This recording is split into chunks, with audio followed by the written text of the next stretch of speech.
Government మాతో సహకరించింది.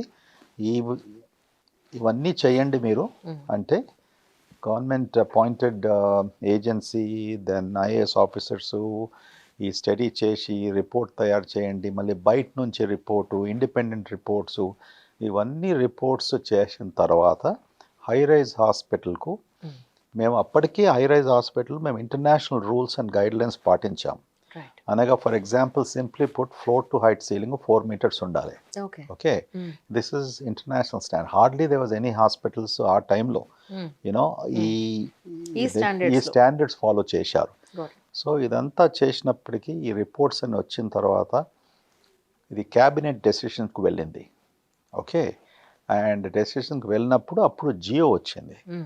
And మేము ఎంత సంతోషించామంటే మాకు వచ్చింది కాదు, ఒక దేశంలోనే కొత్త క్రైటీరియా తీసుకొచ్చి హై రైజ్ హాస్పిటల్స్కు రూల్స్ ఎలా ఉండాలి, దానికి రెగ్యులేషన్స్ ఎలా ఉండాలి, ఫైర్ పాలసీస్ ఎలా ఉండాలి, we were the ones we reformed it. Okay, మేము డబ్బు ఖర్చు పెట్టాము ఈ కన్సల్టెంట్స్ అందరికి కూడా. Government was very happy.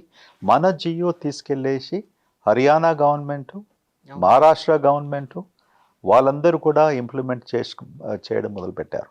So this is the challenge.